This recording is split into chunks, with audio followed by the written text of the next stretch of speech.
Welcome to the FTN Fantasy Football Podcast. Presented by the FTN Network. Breaking down NFL action with the info you need to crush your fantasy leagues.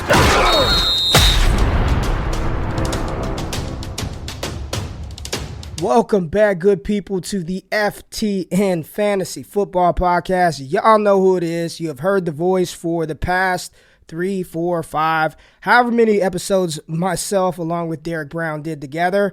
But it is a new day because we have another host, co-host. I don't even know what to call him. I'll just say that the expertise in the wizardry in which one Josh Larky brings to the table, the new chief analytics officer over here at FTN Network. Thanks, FTN Ray. Fantasy. Yeah, we've only done we did one podcast together I last am year, truly excited for the opportunity. I think the people really enjoyed to co-host this that was very early in with my you, podcasting Josh. So life. welcome that was to a the little early show. in yours Welcome as well, to FTN. How seasoned you are I'll give now, you the so floor to really just say what you looking need to forward say real and I quick think before that, we get in the show. But this was I'm a honored big to do selling this point with for you, me. man. So When take it away, Kevin brother. approached me about joining FTN and talked about what I'd be doing, he was like, the people are going to love you and Ray going back and forth because I think in terms of the film community, you've got to be up there, top 2, top 3 most respected minds. When it comes to the analytics work, I do analytics work. So the two sides of the spectrum, I think that everyone's going to really enjoy that. And what's cool is that, like we were saying before we started the audio, there's going to be players where one of us likes them more than the other. There's going to be players where neither of us likes them. And then there's going to be those special moments where film and analytics come together and go, yes, this player is certified good at the game. And as you said so eloquently yesterday, can you fucking ball or not, period? Those are the players we're going to be looking for. So I'm ready for this. The analytics and film. Let's get it started.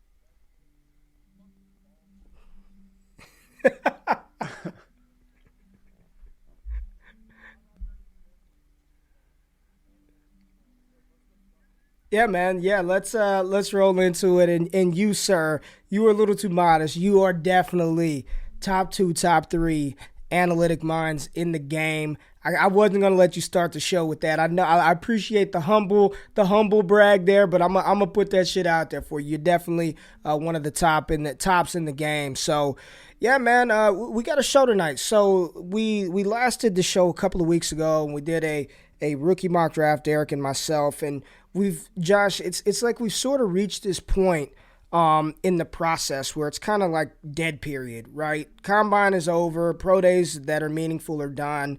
The NFL draft is right around the corner, but there's nothing really going on. No free agents, none of that kind of stuff. It's a weird spot that we're in right now at this point in Dynasty. And I've been advocating and telling people, man, we really should start looking or at least thinking about potential landing spots for these rookies. You know, NFL draft comes around, we're thinking about rookie drafts, not just for Dynasty, but for redraft purposes as well. Which one of these rookies are actually good enough that we may want to consider taking? One thing that I'm not as good at this time of the year is having the super nuanced take on this player specifically where I'm like, I've watched 200 reps. This is exactly how his game plays out. All of that. A lot of my work kind of thoughts, and where do you want to take April is going to be first episode with these rookies and landing spots? Statistically, how this player's doing, looking at the projected draft capital and trying to figure out how likely it is that I'm going to end up caring about this player 6 months, 1 year from now. Whereas you're so much more in tune with the players. So I figured with this first episode, I'd trim down the amount of players we talk about to guys that had about just historically going to have a 1 in 3 or better chance of being actually fantasy relevant for your dynasty teams or for redraft teams at some point in their careers. And that, yes, of course you want to hit on those fringe prospects. I mean, you had just the all-time Eli Mitchell call from last season. So it's not that that's not important. However, that's a much smaller part of dynasty. What is there going to be? Maybe at max 1 James Robinson, 1 Eli Mitchell a year. But there's going to be many more real fantasy contributors coming in those early rounds of the draft. So that's kind of what we have set up for today for everyone. So I can just kind of kick off like how I've narrowed the player pool down, and then we can just start going through it all.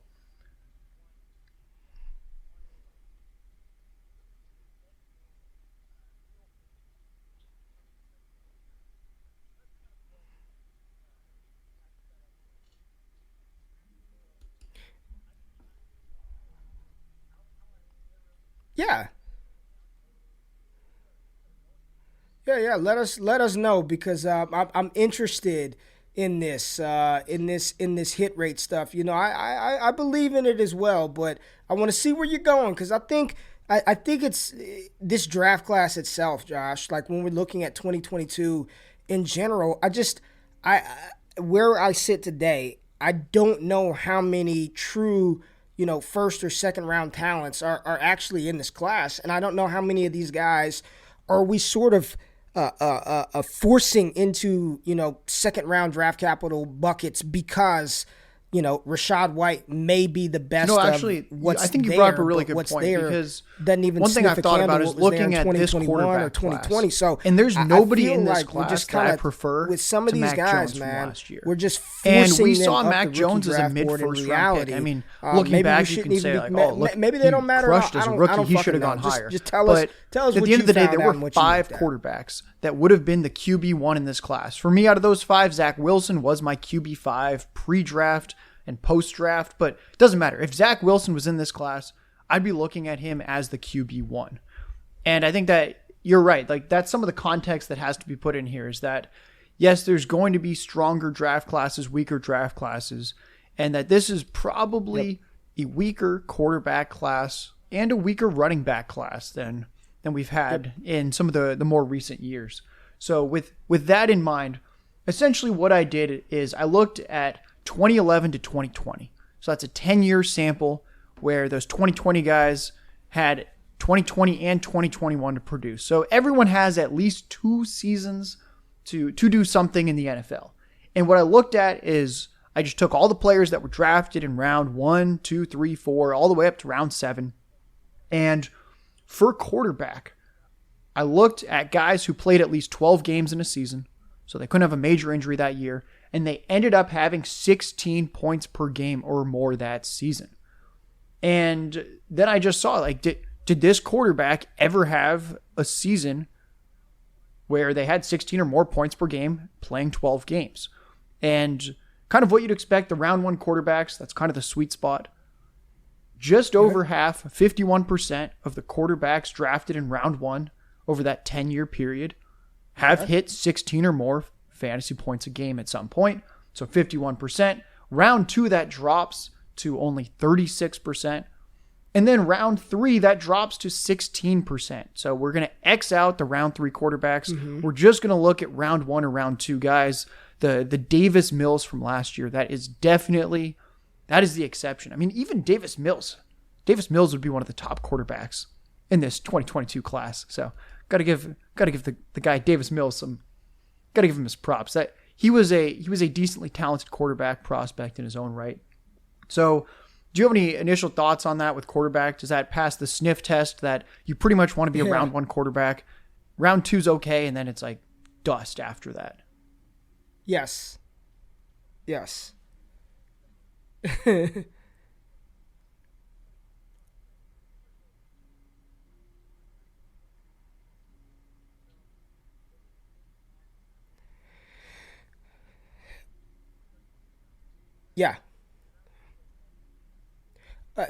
For me, and I think I exhausted myself last year with defending Mac Jones so much. There were a lot of people who, it's funny, hindsight, looking back on it now, I think there's no doubt Mac Jones would be in a tier of his own in this class. I mean, he'd be the top quarterback. People would kind of argue or try to talk themselves into Malik because of the rushing upside. But even going back to, I don't know where the hell, sometimes, Larky, I just go on a damn tangent. Don't know where we're going with that. But the point is, if, to your point, like, he was QB 15 off of the board. He went in the middle of the first. And I'm not arguing quarterback position anymore. I put out my little ranks, and then if they get first round draft capital, I want them. If they get second round draft capital, I kind of am just like, all right, well, I'll take you at value at cost in the round. And then after that, I want no interest. Third round quarterbacks, the Dak Prescotts of the world that hit being a fourth round pick. You just can't bet on that. I want first round quarterbacks. If they're drafted in round one, now we I'm move on to running backs. To what a I did for degree, running back, I kept the 12 games played is really going to test the threshold. You got to play enough how of much a season interest for you to know you truly that you're actually have, playing that and season. how much this data and I dropped is it down from truly 16 your to rookie 12 drafts PPR points a game. Some that of the is just guys an that are going to go arbitrary round cutoff. one, like you said, I doubt if you want they higher, would be there. I can go back to the well and do more research. If you want lower, I can go back and do more research. But I felt like 12 PPR points a game. You notice this player, they're flex viable. Just to give the people an idea of someone that wouldn't have quite made the cut. Last year, A.J. Dillon was around 11 PPR points a game. So he was, you could probably flex him at times during the year. He was definitely not really helping your fantasy squad all that much overall. So that's the type of player that is just missing the cut. So these guys are a little bit better than A.J. Dillon, where they're a true flex-worthy play. And in round one, from 2011 to 2022, we had 16 running backs, drafted 11 hit. That is a very nice 69% hit rate. So pretty much 2 in 3 of those running backs are hitting, kind of what you should expect. Josh Jacobs, I feel like he's just my poster child for the committee back that was very slow and was not an exceptional pass catcher. And then next thing you know, he is just more than productive in fantasy. You want him on your teams. Year after year, the guy's going to be giving you fantasy points. So it just kind of shows that those round one running backs, outside of injury, they usually hit. Round two, we drop from 69% down to 50%. That's still good, though. It's like your Jonathan Taylor, DeAndre Swift. There's a lot of really good running backs, Nick Chubb, that are round 2 picks. Round 3, it's another pretty steep decline. 34% of round 3 running backs are hitting that threshold. So pretty much 1 in 3 of the Antonio Gibson type round 3 running backs. You get your Keyshawn Vaughns. There's a lot of misses in the round 3 as well. And then round 4, it drops precipitously at 15%. So that's why I think we cut it off at, you basically want a day 1 or day 2 running back.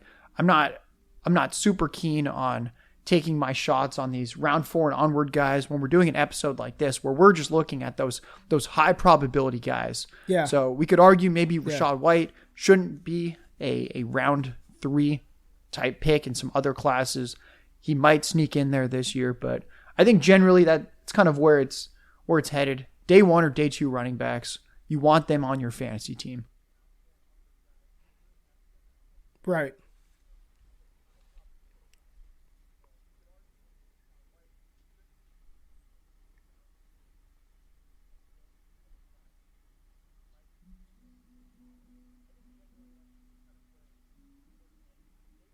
Yeah.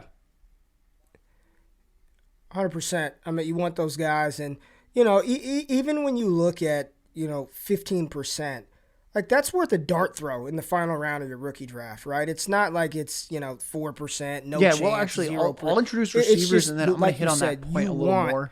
With in particular, first some and later second round data to kind of show why. And then the third round, you really want to some draft misses in those there late round well, running backs Trey over Sermon, random of the world, but, sleeper. I'm putting it in 34, quotes 35% for all you audio still people solid, out there. So, sleeper receivers where the data is just going to, we'll get to it. It's bleak. It's going to break some hearts when draft day comes around and your favorite receiver gets round 4 draft capital, and that kind of means they're toast. So with receiver, I did 12 PPR points a game as well. Well, I'm all for the equality with the running backs and receivers.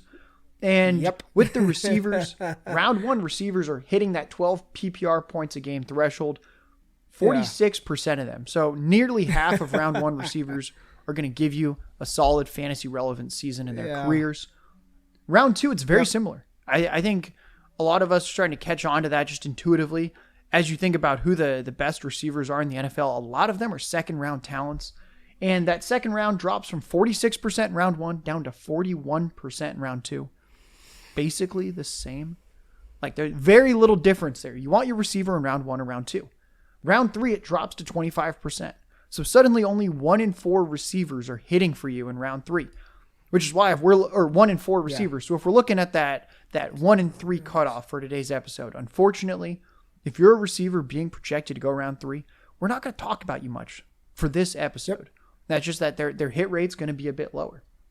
Now, how does that everything passed the sniff test, and then all right, let's dive into the bleak stuff. So I did a little coding while you were talking just to pull up my other hit rates. So the round 4 running back, 15% hit rate. Round 5, 15% hit rate. Yeah. Round 6, 12%. So rounds 4, 5, and 6, 15, 15, 12. Does. We're good. Receiver in round 4 is not 15% like running back. It's 7. Round 5 was 3. Round 6 jumped up a little bit to 6%. But basically, they are all 7% or lower. You are basically half as likely to break out as those day 3 receivers compared to the day 3 running back. So that right there, when you talk about how you always hit running back at the end of your rookie drafts and take those shots, the data 100% supports that. So that right there, that's film and analytics. That is coming together in harmony. Yeah, 2 times more likely for those late round running backs to do something over a full season than those receivers.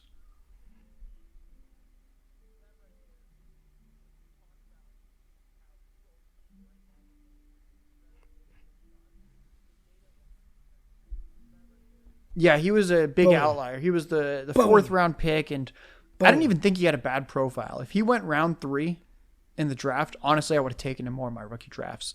But I think like the litmus test for me was the Kadarius Toney versus Amon-Ra St. Brown. And I actually thought if they were both drafted in the same round, pick, right? I would have had 100% more. Like I would have had only Amon-Ra St. Brown, no Toney. If they were both like round 2 or round 3 picks. But because Toney got the round 1 draft capital, Amon-Ra got the round 4, I was placing the bets on Toney. That looks like the wrong move, but the idea is that in the long run, if you do enough rookie drafts and have enough dynasty teams, that it's going to pay off more than not with this type of strategy. However, one thing I'm missing is I'm not grinding the film. So I don't know if Amon-Ra St. Brown just happens to be really, really good at the game and it was just like a mistake for teams to pass on him. So that was one where analytics is going to swing and miss and go, wow, because round 4 receiver, 7% of them hit. So Amon-Ra, very, very exclusive.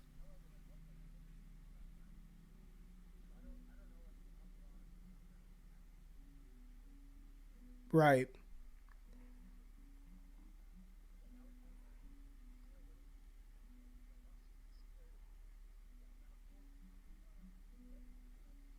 Yeah, I mean, it makes sense. Like, I get it. You know, I'm looking at it, and in my mind, I'm just thinking about it like, no shit, he was good at USC. He had been balling, but you know, as you said, the probability, and that's all we're playing. It's however you want to slice it, however you measure it. You're playing a probability game, right? And you want to stack as many things in your favor to have a favorable outcome. And I don't think your process was wrong at all with going with Kadarius. I mean, shit, he went in the first round. Another player didn't even get picked until day 3 of the draft. I mean, to me, it's pretty cut and dry with that one, and I think it was reflected. So that one is just I just wanted to use that as an example to say that's why a lot of people said Amon-Ra is a bad bet because of the draft capital. And the only thing before we get to the rest of this, Josh, is does that change? Like, after you see evidence of a player being successful with bad draft totally capital, whether that's once Elijah I get the Mitchell, NFL data, everything's changed. So I'll give you an example. You know, Tyreek Hill back in his day. So only 12% does that change your future round outlook on 6 said running player, backs or do you go into the next 12%. season still saying, Elijah Mitchell, oh, well, he was only round a 6 4th round pick or a 6th do I round think pick? There's a 12% chance? Just real quick, I just want to know, he can put up some type of fantasy relevant season next year. No, it's way, way, way higher than 12%. I would say that if he's healthy, there's probably a 12% chance that he doesn't put up a fantasy relevant season. So for me, like, once the NFL data comes in, then I totally flip. Just like Amon-Ra, 7% chance as a round 4 pick that he's going to hit. Do I think there's a 7% chance he can be good in fantasy next year? Like, absolutely no way. So yeah, that good one to clarify. Once the NFL data comes in, that just kind of supersedes everything. I'm not going to be like, oh, like Kadarius Toney still has a like Kadarius Toney definitely has a less than 46% chance of hitting, even though he's a round 1 receiver, because we saw some bumps and bruises along the way. Just like I know we both love Rondale Moore. Right. Rondale Moore probably does not have that 40% hit rate as a round 2 receiver anymore. Now that we have the NFL data, he's probably dropping down, I don't know, well, maybe 20% or something. Like it's going to drop quite a bit when you see the usage that he had as a rookie. And it's like, oh, wow, the team loved him and put him on the field and then realized when he was on the field, wait, we don't even like this guy. Let's give him fewer reps as the season goes on. Even though usually with the rookie receiver, they get more reps as the season goes on. So it was like that backwards trend. And it's like, whoa, it doesn't matter how much either of us like Rondale Moore. It doesn't matter if you like the film or I like the analytics. We have to make those adjustments once we get that NFL data. We see what the teams are doing with them. So that's a good point. I do not hate Amon-Ra anymore. I would much rather have Amon-Ra on my dynasty team than Kadarius Toney. So I have some corpses on my bench where I'm like, is this guy ever going to make the starting squad? I don't know at this point.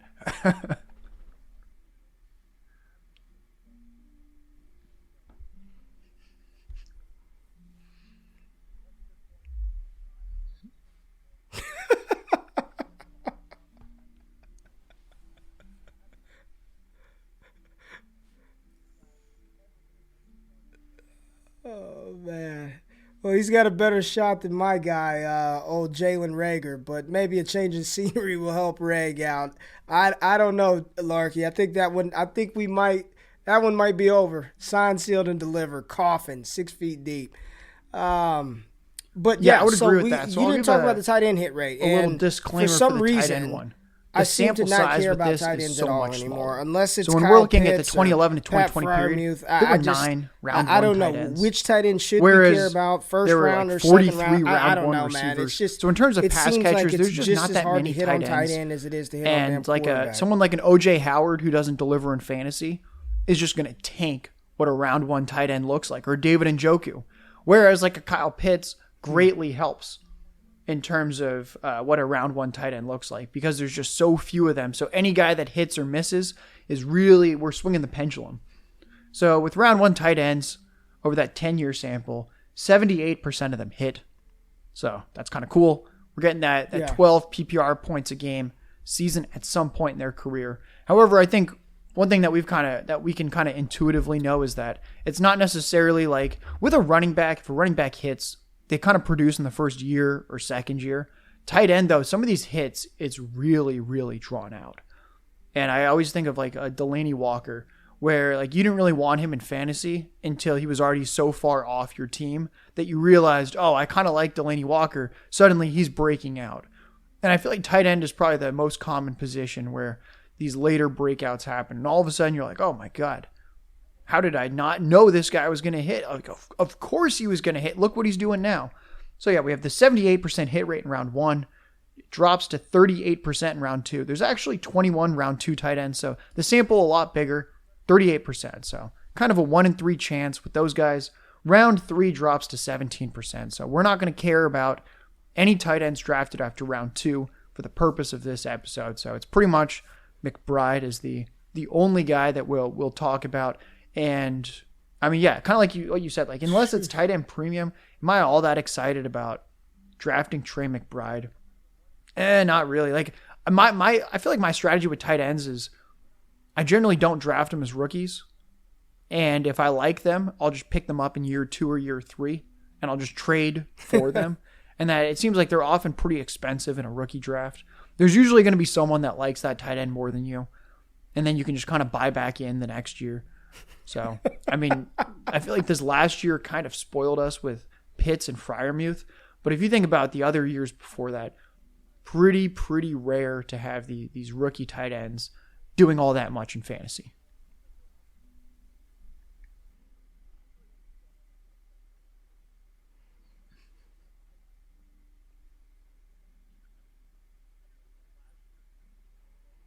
Yep.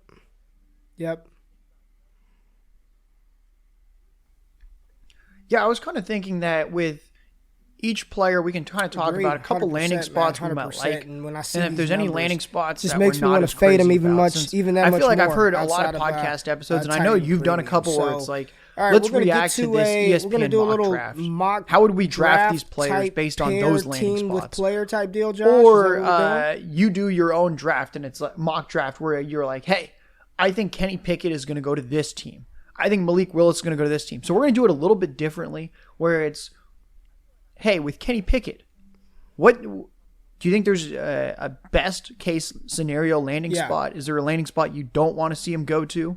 Like Garrett Wilson, is there a place you want to see him go, don't want to see him go? So that's going to be kind of how we do this, is just a little bit of a different swing on it. Right. Since I feel like one thing I've wanted because I'm such a big consumer in April of the draft content, like I consume your content, and I'm always like, all right, well, like where do you want to see the player go? Or where do you not want to see the player go? And that's a question that I feel like I haven't been able to get answered yet. So selfishly, we're just going to take the rest of this show and I'm going to get my answers as to where these players should or shouldn't go for fantasy. So I'm just going to kind of tee you up, and I'm just going to take my notepad out, and everyone out there listening can take their notepad out. We're going to learn about some landing spots that Ray is optimistic, pessimistic about. So let's start off with Kenny Pickett. He's projected to go early to mid first round in all these different mock drafts. So what are your thoughts on Kenny Pickett? I know he's tied to Carolina pretty heavily. Do you think that's pretty certain? Is there anywhere else that you think he might be able to go, or that you want to see him go?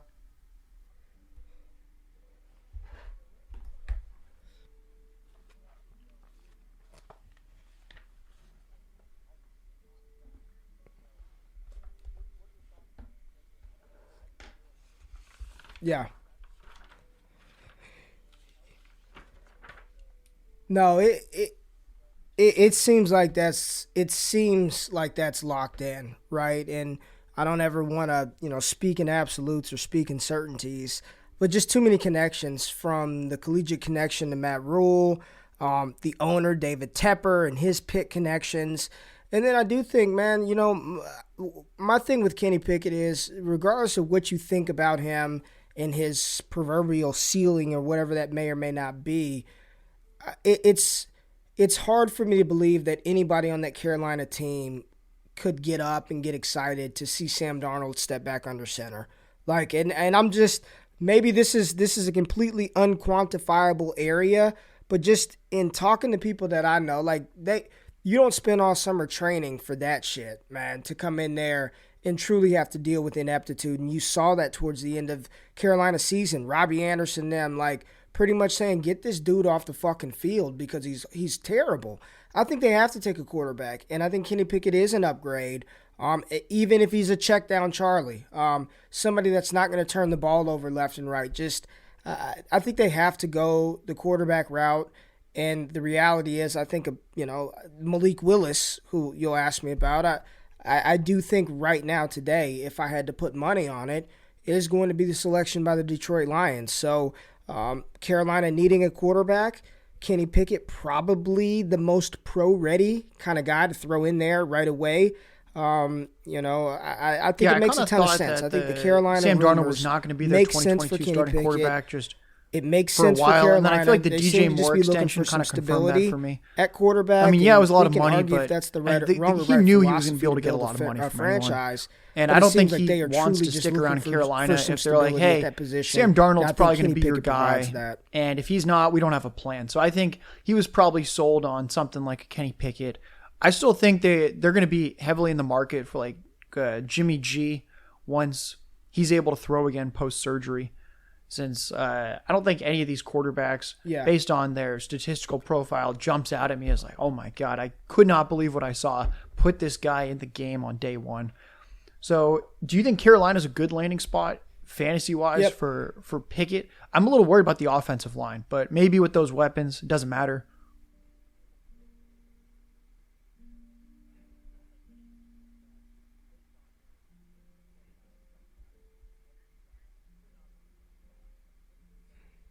Yeah. Mm-hmm.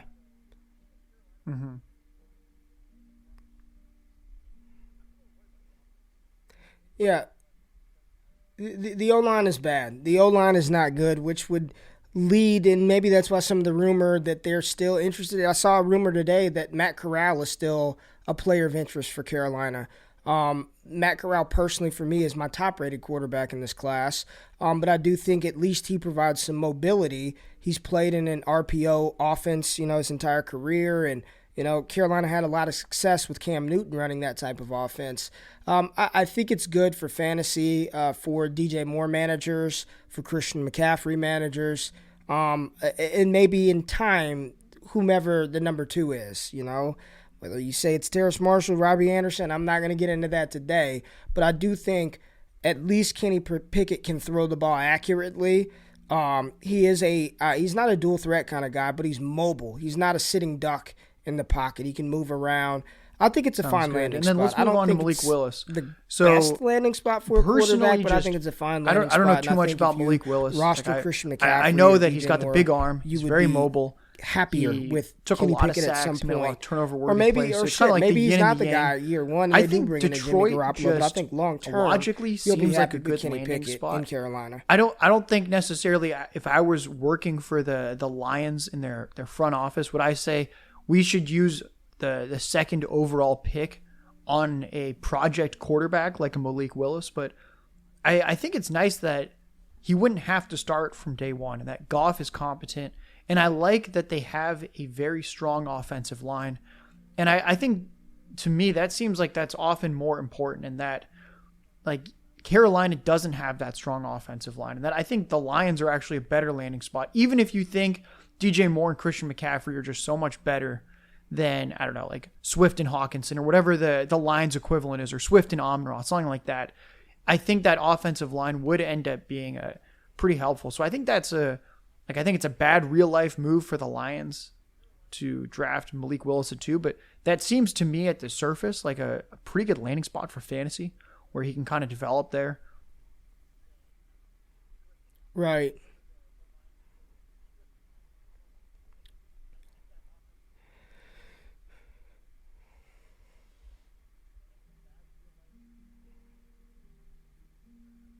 Mm-hmm.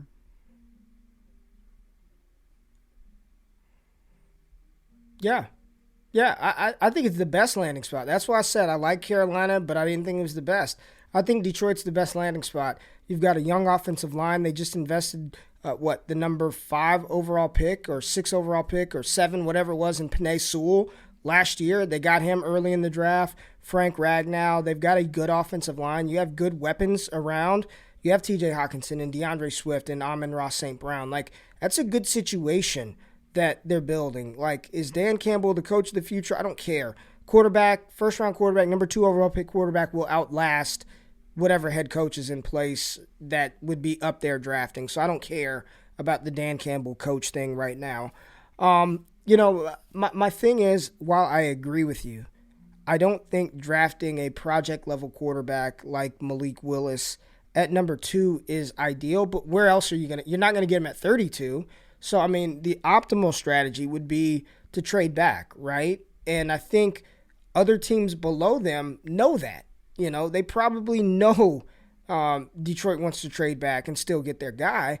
I'm not cutting them any fucking discount. You know what I mean? Like, I'm going to force you to make that pick. If you want your quarterback, if I'm the Giants, I'm good at 5, unless you're going to offer. Like, it's like Detroit is having to pay to move back because these teams know it, right? They know that, Houston's not taking a quarterback. The Jets aren't going to do it. The first logical spot is right there at 5 to pick in front of Carolina. So, I mean, it's like they probably have to. So let's say Detroit doesn't take Malik Willis. Is there anywhere else that you'd get excited? Than where they are in striking distance to draft at. Cowering in fear. They just can't do it. It's kind of like damned if you do. I can't believe and there's no guarantee that they'll be bad enough to land C.J. Stroud. I mean, I guess the one problem is like none of these quarterbacks are such just generational a weird spot that Detroit's in. But I tend to agree with you. We can get so passionate. But is there anywhere else that you think would be? So I think we're probably both in agreement then Detroit potentially just the best spot, where it's a very good offensive line and they have enough weaponry. Is there anywhere else that you think is close to that level?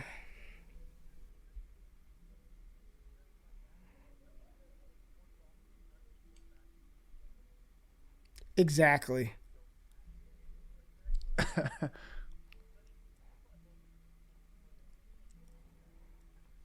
Yes.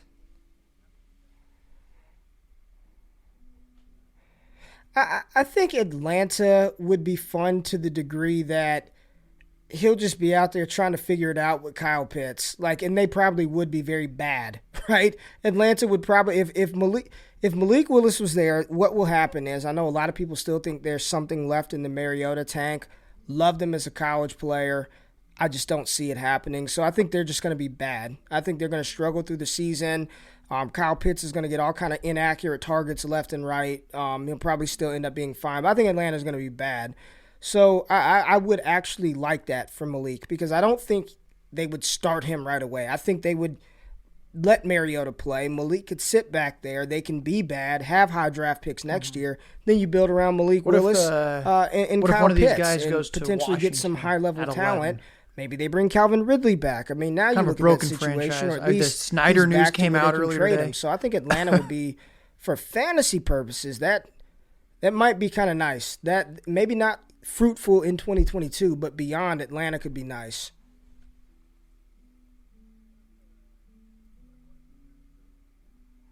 I mean, sure. It's a shit show in Washington. I wouldn't really care for that. And then Philly, if they did that with Jalen Hurts and they did this messy quarterback competition thing, I just think I just don't know. I don't know. And my thing is, if I think if Hurts was in this class, he could very well be the QB1. Are you sure even though Malik's he was better than Jalen a round Hurts? two Like, pick why would years you? ago. Why would you It even wouldn't do that? shock But me if they've entertained when Matt you look at Corral, them I and compare heard. them, So it's I like, just round that's, two that's Jalen another Hurts risky from bet. Is 2020. Matt You know what? Corral or He's kind of Malik looking like the Willis QB1 even better rookie than in this what class. they have already in Jalen Hurts? I also think that trade with the tend to Saints, though, think kind of not. locked up that 2022 is Hurts' year. They have a ton of firepower in 2023. So if he doesn't do well in 2022, fine. We have enough ammunition. We can trade up and get a quarterback. So it seems like in terms of dynasty, like it's almost like a hot potato where it could be really good. It could be really bad. And it's like, is this potato too hot? Should I throw it away? Or should I keep it? And it's not that hot of a potato. So we don't know what kind of potato Jalen Hurts is. We'll go a little more quickly through the next two quarterbacks, since I think there's not as many spots. So Matt Corral, it seems like he's probably going late in round one. Desmond Ridder probably going late round one, if not early round two. Is there anywhere that you think they're going to go, or any landing spots that you fired up about them? I know you like Corral a lot. Is there somewhere where you're hoping he goes, or you don't want him to go somewhere, or just... Yeah.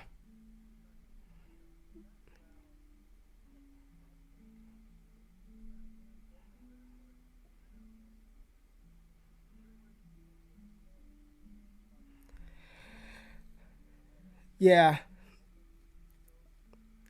I just hope he gets the draft capital that matters. Mm-hmm. You know, I think he's just as much upside as some of these other quarterbacks, and I'd venture to say Corral has more upside than Kenny Pickett if he fires. If both fire, if Matt Corral and Kenny Pickett fire at the next level, and by that I don't fucking know, top 15 level type quarterback. You know what I mean? Like, I think Corral's going to be the one, because he does provide true rushing ability.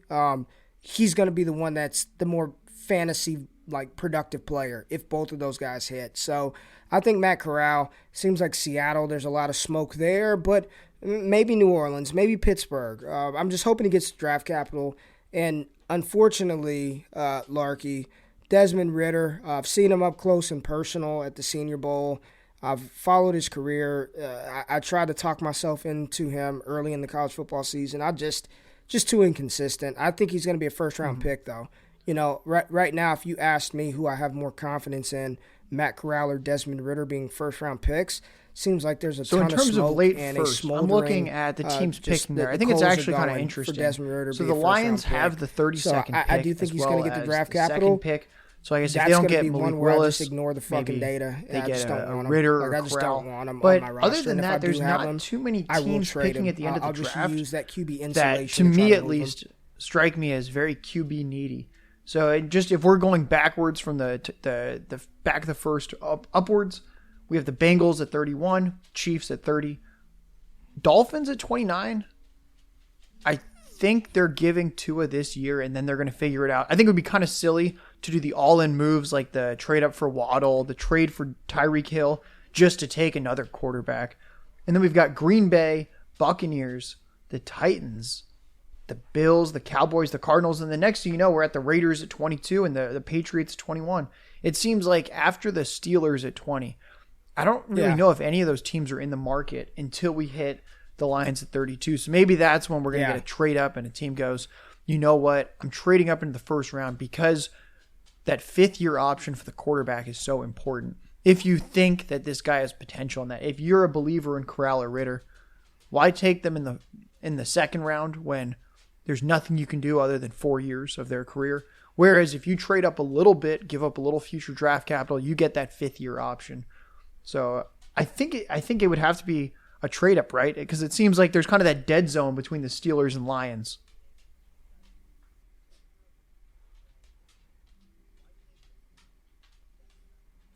Mm-hmm.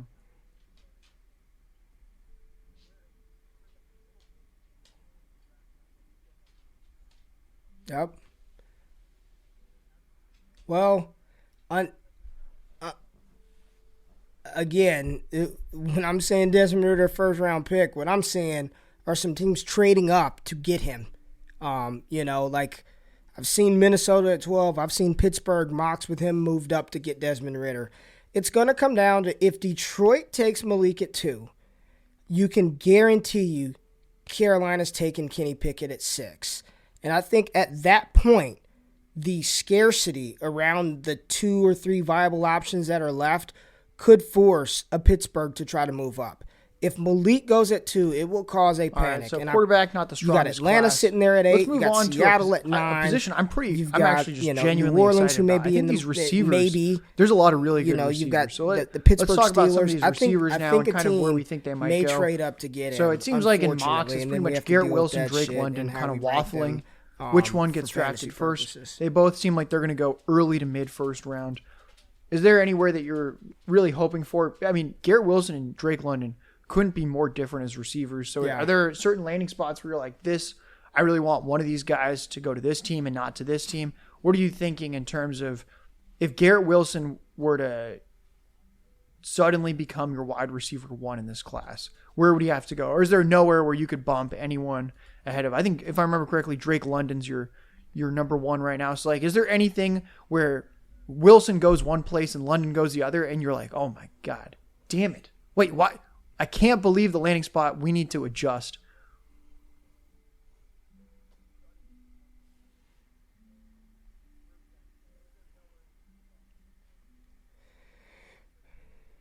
Yeah.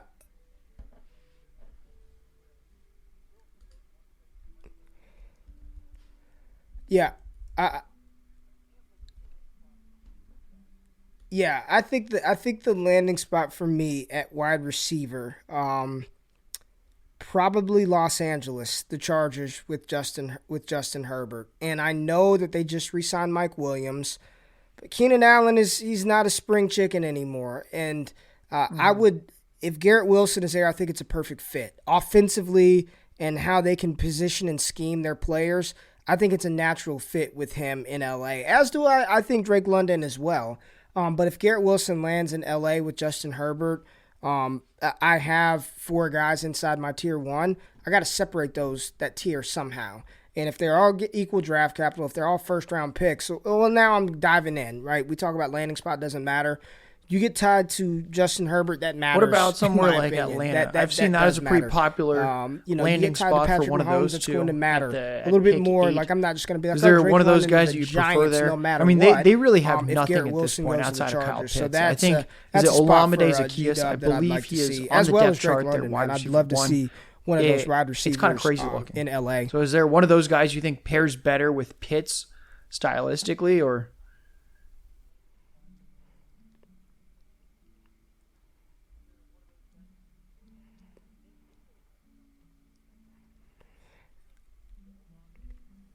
Yep. Yeah.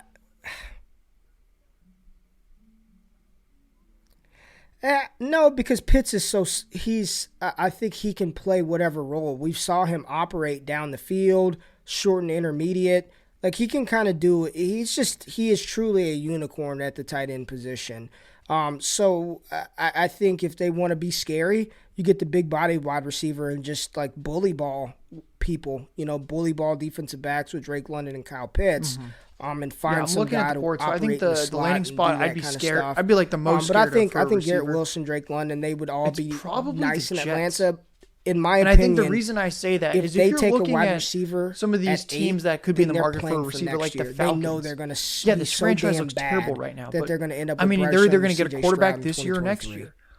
But I don't believe very much in Zach Wilson. I don't think he showed very much his rookie year. I think it's indicative that the Jets have been in on every big free agent wide receiver, and they've all kind of been like, no, I do not want to play for the Jets.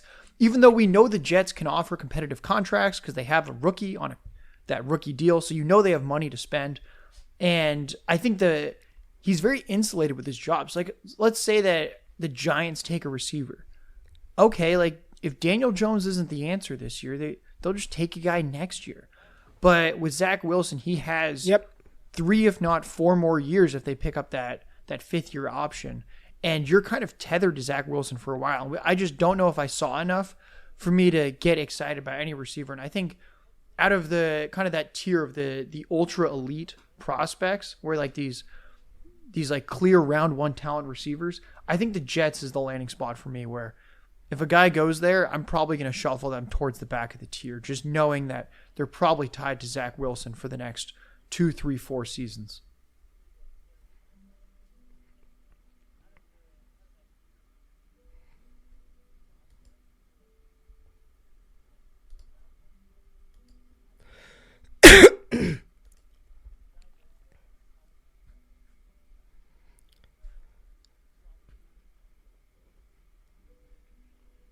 Yeah, that landing spot's not a good one. And then you just have a headache there because now you got to deal with Elijah Moore competing with targets with whomever that is.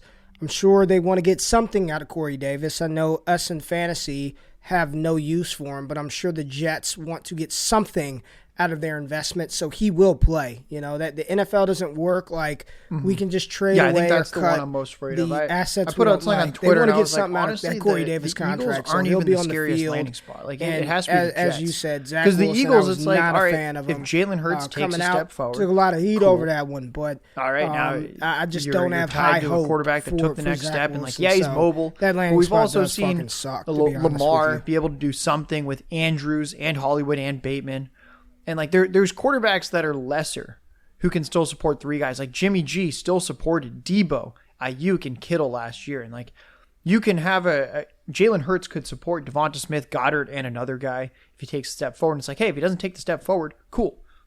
They have a shitload of draft capital, and they'll take a quarterback next year or trade for a quarterback next year. So I think the Jets, just because of that Zach Wilson with his contract, the draft capital, that's to me the terrifying one. So now in terms of middle round receivers, it looks like Jameson Williams and Chris Olave are kind of the 2 guys that are going to go off the board next. Jameson Williams probably not super fantasy relevant for this season, at least. I don't know exactly when he's returning to the field, but he's probably not starting at all for the first at least like 6 to 8 games. So are there any spots where you like Williams and Olave? Yep. I've seen some. I've kind of seen them just like hovering in that mid zone, like early to mid teens for both of them.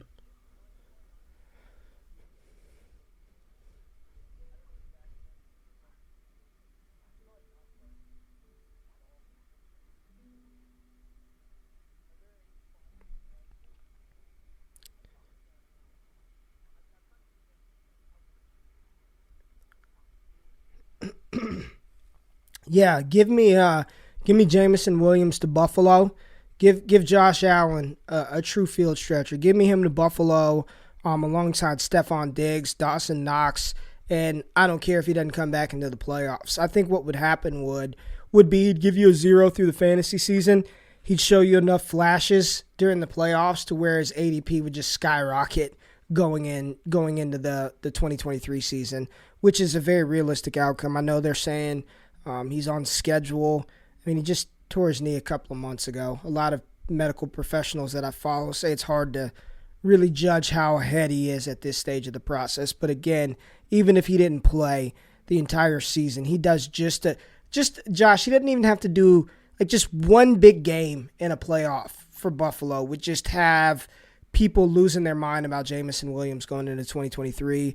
And Chris Olave, I think for so long we've prayed for Aaron Rodgers to have some more wide receiver help around, and now that Devontae Adams in there, they don't have a choice. And I do think the wide receiver that fits what A-Raj likes to do is Chris Olave. And I'm not even the biggest Olave fan. I don't – he's tier 2, but he's towards the back end of tier 2.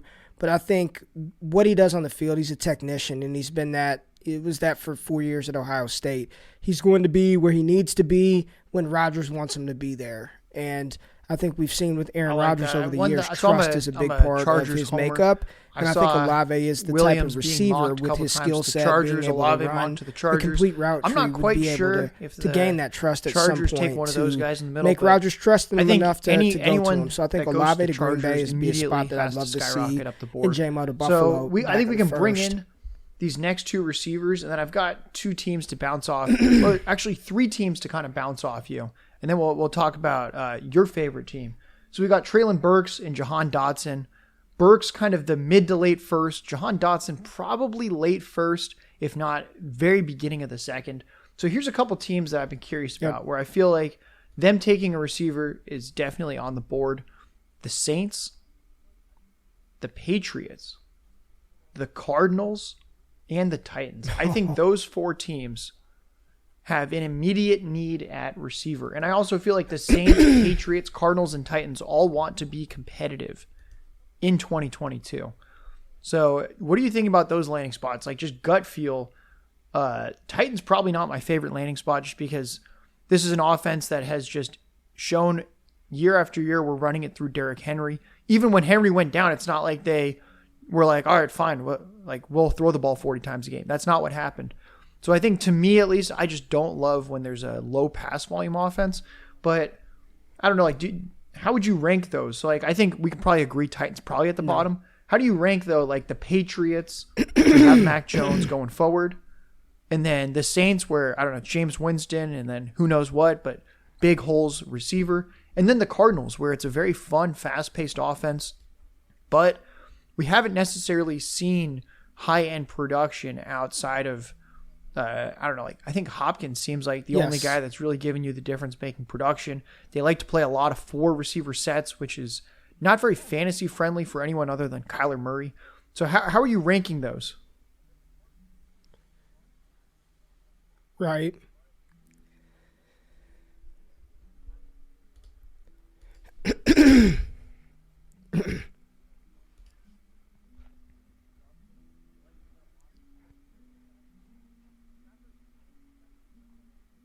Kyler Murray. Yeah, the number one spot for me would be New England with Mac Jones. He's a solid young quarterback, and I think if Mac Jones had a true number one, it would be better for the wide receiver in fantasy than Mac Jones. Yes, Mac Jones would be a beneficiary of having a wide receiver one there, a true alpha level prospect player, but I think it would be like goodness for said player, whomever that receiver is. Jahan Dotson. I don't think Treylon Burks fits what they want to do. I don't think I want to see him. So you want in New Burks England. to the Cowboys then? Your for team? a variety of reasons. I know that's kind of been the Treylon rumors there. with the media. But a player like is that the Jahan fit Dotson, that you want, or coming out is that just something where you'll take it because I think he would make. I think a it's ton pretty of clear at sense this for point. Mac Like they Jones. do need another I would have receiver New England there at the top with what New they're trying Orleans to do on probably offense. Second, followed by Arizona. Still not and 100% then healthy at Tennessee the start of the would be season. fourth in Michael the pecking Gallup order. with Lamb and Schultz and what is it, James Washington? I would love it. That doesn't strike me as a completed depth chart.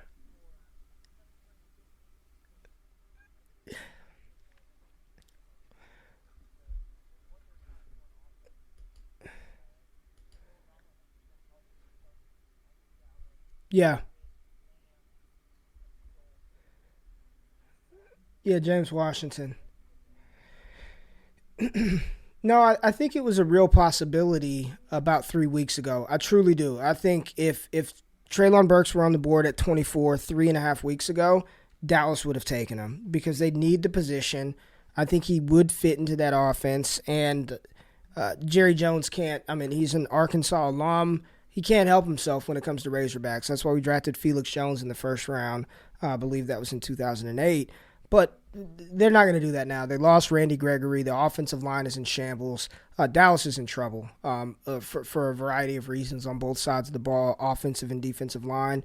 So I don't think Treylon would go to Dallas. I'm not as confident in that right now. But Tennessee would be last on that list, and I would love to. I mean, they need to get Mac Jones somebody. I mean, fuck, man. Like, I get it. Jacoby Myers, Kendrick Bourne, they bring in Devontae Parker. I'm hopeful that doesn't mean. And the reality is, I don't think they're going to take one. All right, let's move on to round 2 now. I don't think you're going to pull the trigger. The one quarterback that seems like that's why they brought in Devontae Parker. We don't even need to talk about him much if you don't want to. Sam but Howell. That's why they brought in Devontae Parker. I don't have a lot of good things to say about and him. Play alongside Jacoby Myers. So Kendrick Bourne is. If you don't love the film, we'll just say Parker if he goes to a team that wants to take a shot. There we go with that. A quarterback in round 2.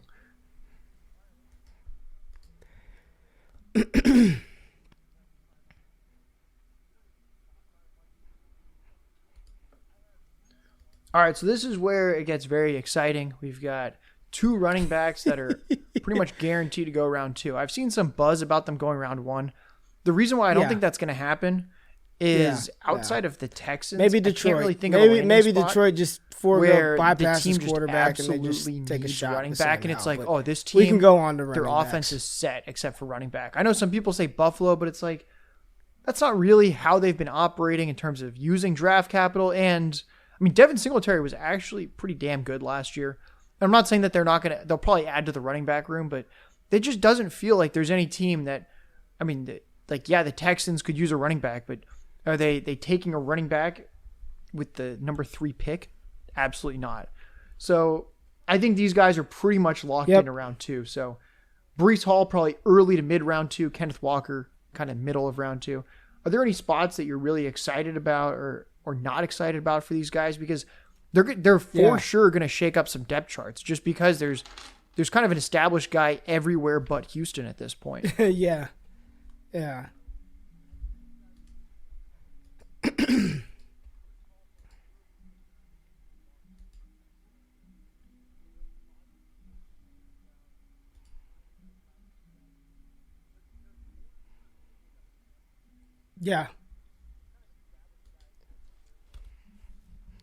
Yeah, I think the first spot that comes to mind, because they do have the capital, would be Atlanta in the second round.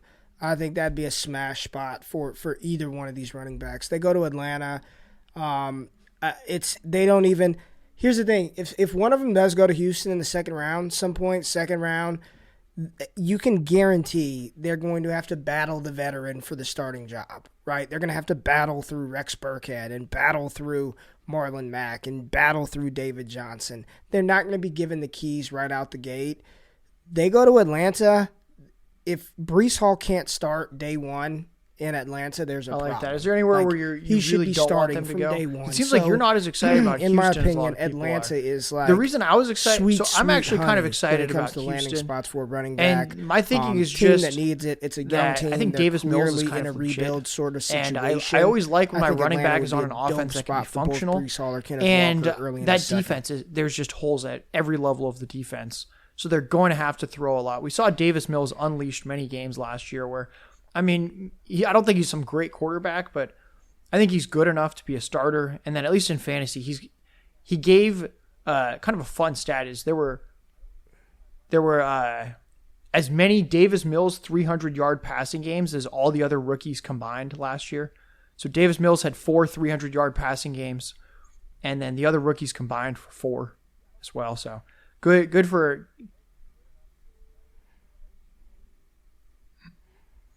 Mm-hmm. So I feel like that's an offense where they're gonna have to move the ball, and I think that's why I would say that if they chose one, it's probably Breece Hall, just because you're gonna want someone that is an adequate pass catcher for the negative game scripts, whereas Walker still a little bit unknown. I'm a Davis Mills fan. What do you think too, about man? the I'm Jets? a Davis Mills fan too. I could see you're preaching to the choir. Kenneth baby. Walker on the Jets, or the other one to bring up would be the Saints for Kenneth Walker, because Kenneth Walker, a ridiculously good pure runner, and I think he could fit well with Carter or Kamara. Do you think either of those are even likely, or what do you think about those two?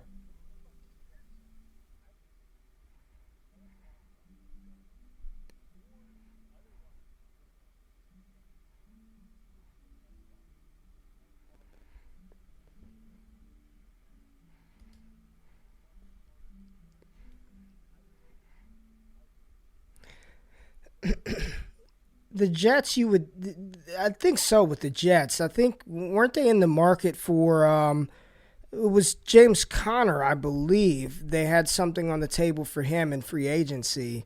I think they want to find somebody else to complement Michael Carter. I don't think Michael Carter was ever profiled to be a true 3-down workhorse bell cow in that nature. So I think that'd be a good spot. In New Orleans, I mean, playing that, when Alvin Kamara was thriving, they had Mark Ingram, who was also really, really good for us in fantasy. So if you find a younger sort of that, right, mainly your first and second down between the tackles grinder, and then you utilize Alvin Kamara where he's most dangerous in space, right? You're not banging him up the middle. I think he had his most carries of his career this past season. I don't think they want to utilize him like that. You get Kenneth Walker in New Orleans. I think that's an awesome spot for him, for the Saints, for fantasy purposes, for Alvin Kamara as well. The Jets, maybe. I'm glad the Dolphins brought in so many running backs, because that just seems like it's going to be a cluster in Miami with everyone they're bringing in, and I just would not like a running back there, or San Francisco, who I'm terrified they're going to draft another running back this year. Like, I'm legitimately fearful they're going to bring somebody else in. Do they do that early? Doesn't seem to be their MO. They spent a third rounder on Sermon and a sixth rounder on Mitchell, so it'll probably be later. This is going to be a long show if we don't reel it in. So I'll reel us in. Sermon and Mitchell. We're going to go rapid fire. Somebody's Eagles, coming in. Yes or no? Maybe Are they you still have excited about Hasty, that one?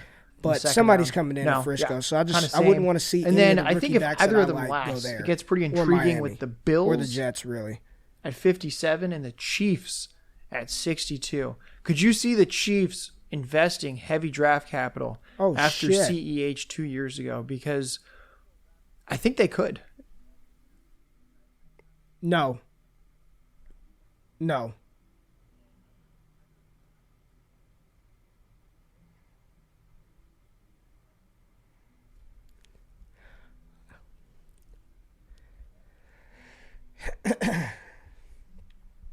I do. Josh, and I'll be brief. That offense has not looked the same since they had Kareem Hunt. So, everyone out there, we've kind of hit the hour mark. When they had a running back that was capable of moving the ball, catching it out of the backfield. I think they want that, and I think they realized their mistake with Clyde. So I don't think a legitimate running back talent from this that are kind class of getting mocked in round should two. be overlooked. And then just give me a couple landing spots that you like or don't like for all of them. So just like a good or bad landing spot for Christian Watson, George Pickens, Sky Moore, and Wan'Dale Robinson. Yeah, it is getting late.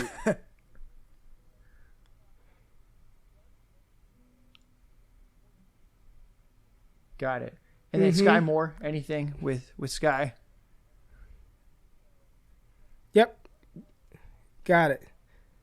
Mm-hmm. Yeah, Chicago, they need a receiver. Yeah, Wan'Dale, no thank you. But Christian Watson and George Pickens, Detroit, even Green if you don't Bay, like them, there's just pretty good it's landing pretty spots as impossible well for as the Bears to bring in Indianapolis. competition for them. And then Trey McBride. Sky Moore, we both any kind of of those agreed this is not a aforementioned player we're teams, super I think excited Chicago about. would be a But good what's a spot for landing him as spot well. where you could get excited? Yep.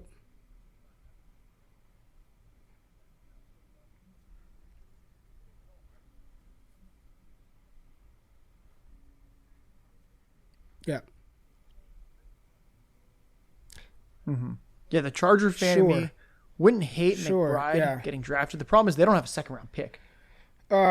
Probably have to be the Giants. Now we'll go to round 3. So the only position that had some type of interesting hit rate in round 3, potentially where it's more than 1 Green in 3 Bay. do I'm going something, back to them. I think they're going to try to load. We Aaron have Rodgers right now up the with guys that any are and everybody that probably he going to stay in day 2 would be Isaiah Spiller, James Cook, Brian Robinson, Zamir White, and Rashad White. Yep. Are there any teams here that you think are most likely or exciting or not exciting for a running back?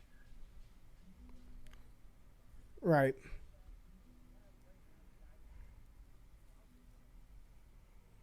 Mm-hmm.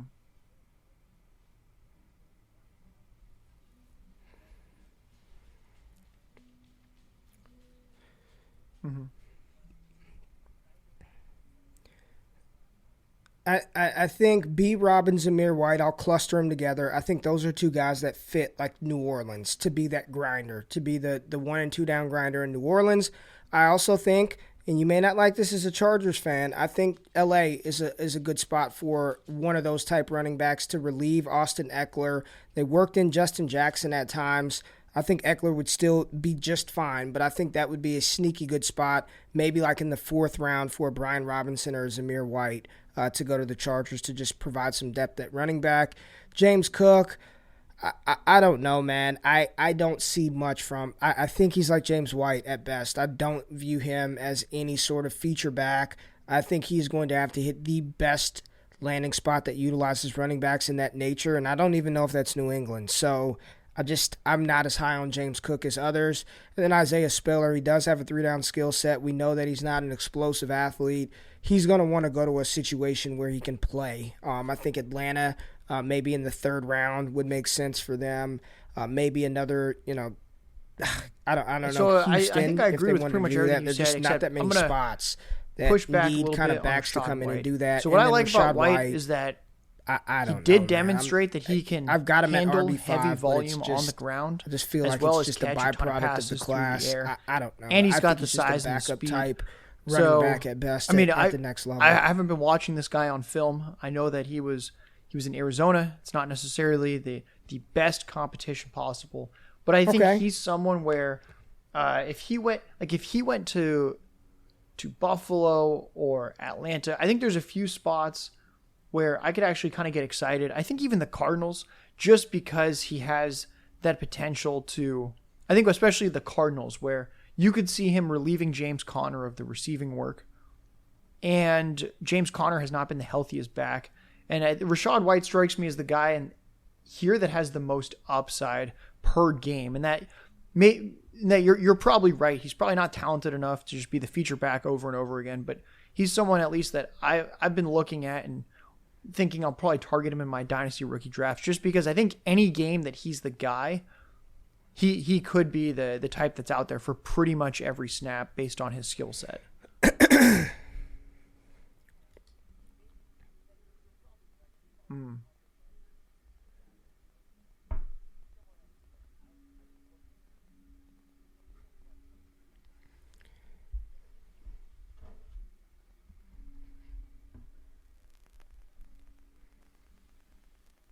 Yeah, we will. Okay. I mean, right, I don't disagree with you. I just honestly think he's going to be a nice, 5th round pick. First episode. And I think once that happens, talking about FTN I think it's for a already second, in my head. I've been doing I think he's a lot be a of 4th, best 5th ball round content pick. my first because couple weeks that, at FTN. So just where he's you're going, getting fired up seeing about some of the him go, rookies I'm we've just talked I'm about. not You want to draft some at that of them. price if he's a 5th Then round pick. But check out we'll my find rankings that out real on soon. FTN Fantasy. You can get my best ball rankings, my positional rankings.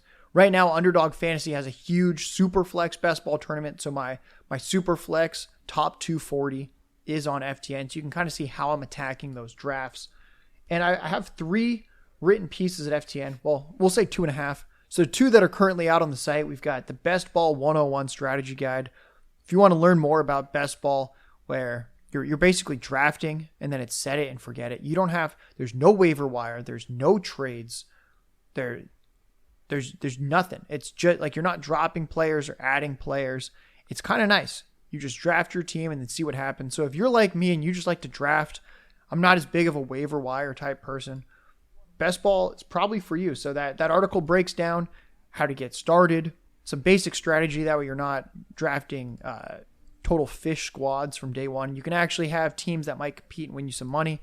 And then I talk about stacking a little bit because that's a very important concept in best ball. I know a lot of people are nervous about stacking. What is stacking? I break that down. I have another article, 8 players to target at ADP. Now you can kind of see some players that I'm targeting already. I'm the sicko that's already drafting 2022 squads.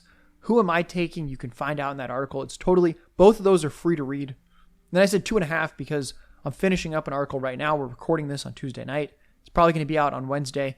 It is a big in-depth research piece that I did all about the math behind stacking. Because in the Best Ball Guide 101, I'm like, hey, you should stack. Here's a little theory as to why logically you should like this strategy.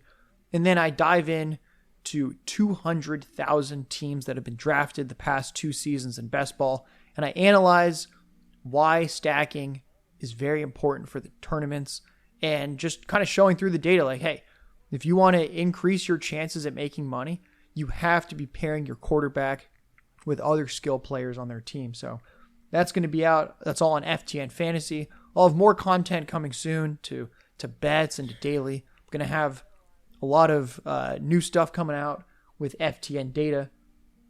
And then the last plug is on FTN Daily. There is so much going on. There's optimizers for MLB, NBA. We had an optimizer for the Masters.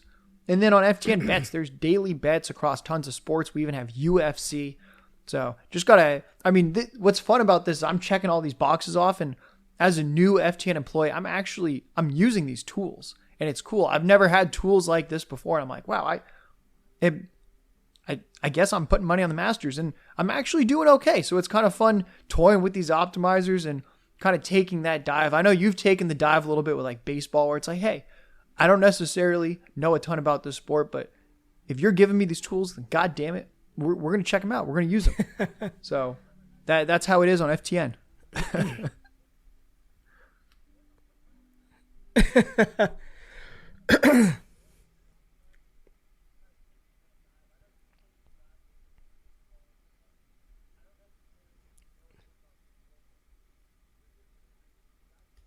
That's right. That's right. Well, Josh, great first episode, man. It felt good getting back in the saddle, getting it in with you, man. And as we go, I'm sure people will continue tapping in and enjoying the content. So if you are listening for the first time because you wanted to hear Larky, press the subscribe button. Subscribe to the show. We'll make this a weekly network. show. Stay tapped into all the dope content creators that FTN has to offer. As Josh said, make sure you go to FTNFantasy.com, FTN Daily, FTN Bets, FTN Everything to check out all the dope stuff.